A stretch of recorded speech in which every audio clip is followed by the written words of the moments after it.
This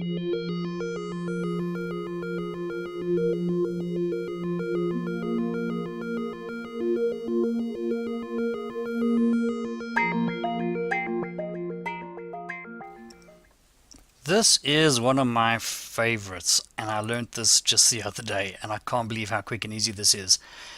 Normally, when you want to reference a cell, we can reference the cell reference, in other words, the address of the cell. So that's B2, that's B3, that's B4. Sometimes you want to address a whole range of cells or reference the whole range of cells, and often we would then give that range a name, which is so much easier to work with instead of using the dollar symbol before each thing.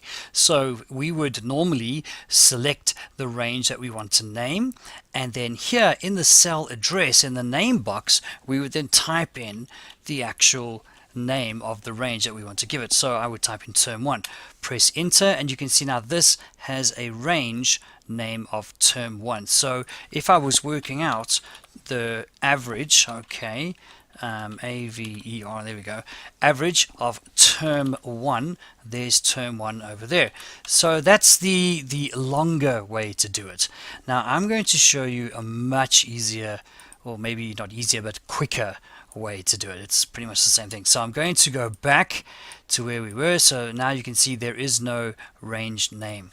Watch this. So select, in fact I'm going to do it with all of these, term 1, term 2, term 3. Okay, now watch what I'm going to do.